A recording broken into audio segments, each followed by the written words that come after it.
అది అన్యాయమైన ఇది. సీసీ కెమెరాలు అనేవి అది వీళ్ళు చేసిన పనే. వాళ్ళకి కావాల్సిన వాళ్ళని వీళ్ళని తీసుకొచ్చో అక్కడ పెట్టుకొని దౌర్జన్యానికి దిగి హింసాకాండ క్రియేట్ చేసి భయోత్పాతం క్రియేట్ చేయడము, దాంట్లో నుంచి ఏదైనా లాభం పొందాలని చూడడం ఏదైతే ముందు నుంచి టీడీపీ నేచర్ ఉందో ఇక్కడ కూడా అదే కనపడుతుంది. సీసీ కెమెరాలు ఉండేదే ఎవరైనా నేరం ఏదైనా జరిగితే దాన్ని పట్టుకోవడానికి ఉపయోగపడాల్సినవి. పోలీసులు పోయి దాన్ని పగలగొట్టడం అంటే ఇంకా అంతకంటే ఘోరం ఏమైనా ఉంటుందా? దాని మీద ఈసీకి మళ్ళీ కంప్లైంట్ పెడుతున్నాము, ఇది చేస్తాం. కానీ ఈ మొత్తం ఈ 10-15 ఈ మన ఎన్నికలు అయినప్పటి నుంచి జరుగుతున్నవి చూస్తే మాత్రం టార్గెటెడ్గా తెలుగుదేశం పార్టీ ఈ ఎలక్షన్ కమిషన్లో తనకు మేము చెప్తున్నాము. ప్లస్ అన్నిటికంటే ఇదేంటే ఎవరు మన తెలుగుదేశం పార్టీ కూడా ఆ రోజు సపోర్ట్ చేసింది. అది కూడా మేము తెచ్చి చూపించాము.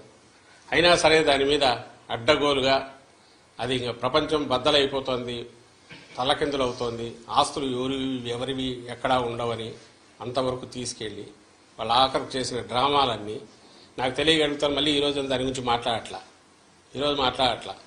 అయిపోయింది వాళ్ళ పని. దాని పని దాంట్లో 2 తెలుస్తాయి. నేను ఇంతకుముందు అన్నట్టు వాళ్ళు ఇచ్చిన ప్రామిసుల మీద వాళ్ళకు నమ్మకం లేదు. వాళ్లను జనం తెలుగుదేశం పార్టీని నమ్ముతున్నారనే నమ్మకం కూడా వాళ్ళకు లేదు.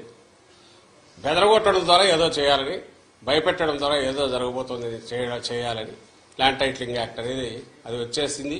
అది వస్తే మీ బతుకులన్నీ ఇదైపోతాయి, మీ ఆస్తులు మీవి కాదని ప్రచారం చేయాలని చూశారు. ఆ నెగటివ్ దాంట్లో పడి వాళ్ళు కొట్టుకుపోయినారు. దాని రిజల్ట్ ఏదైనా ఉంది అంటే అది తెలుగుదేశం పార్టీకి నష్టం జరిగింది అనేది పోలింగ్ చూస్తే అర్థమవుతుంది. ఈరోజు ఆఖరికి అర్థమైందిగా. అంటే నీతి ఆయోగ్ వాళ్లే ఆర్టీఐ యాక్ట్ కింద ఎవరో పెడితే క్లారిఫికేషన్ ఇస్తే దాన్ని వాళ్ళు కూడా మేము సపోర్ట్ చేస్తున్నాం, మంచి ఇదని వాళ్ళు అన్నారు. ఇది రియాలిటీ వాస్తవం ఏదంటే 5 ఏళ్లు బ్రహ్మాండంగా ప్రజలను రాష్ట్రాన్ని కాసుకోవడము, రాష్ట్ర అభివృద్ధికి కానీ సంక్షేమానికి కానీ కట్టుబడి ఉండడము, ఏది చేసినా ప్లెయిన్గా ఉండడము, దిక్కుమాలిన కుట్రలో కుతంత్రాలో ఇలాంటివి చేయకుండా ఉండడము, ఇది జగన్మోహన్ రెడ్డి గారి లక్షణం. చంద్రబాబు నాయుడు ఏమో దానికి పూర్తి రివర్స్.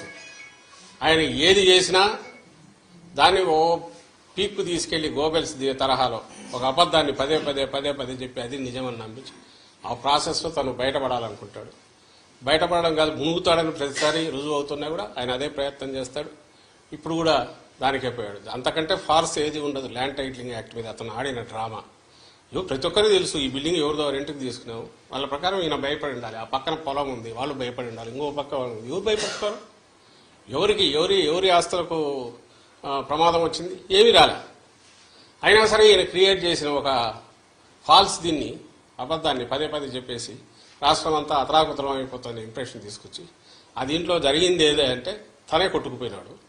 అది రేపు June 4th తెలుస్తుంది. ఇలాంటి ఫార్సికల్ దీనివల్ల ఇంకో దానివల్ల ఏం కాదు అని ప్రజలకు ఏదన్నా కావాలంటే సీరియస్ పాలిటిక్స్ చేస్తేనే వాళ్ళ ఆ పాలిటిక్స్ చేసిన వాళ్ళకి కానీ ఆ పార్టీకి కానీ జనం బ్లెస్సింగ్స్ ఉంటాయి. ప్రజలకు కావాల్సింది కూడా అలాంటిదే తప్ప ఇలాంటి పబ్లిసిటీ ఏమంటారు దాన్ని ఏమంటారు మీడియా చేతిలో ఉందనో మౌత్ పబ్లిసిటీ దీని ద్వారానో కేవలం అబద్దాలు ప్రచారం చేయడం ద్వారా ఎలాంటి ఇది ఉండబోదు, ప్రయోజనం ఉండబోదని ఈ ఎన్నికల్లో అది కూడా ఒకటి రుజువు అవుతుంది. రేపు June 4 మీరు ఫలితాలు చూసినప్పుడు తెలుస్తుంది.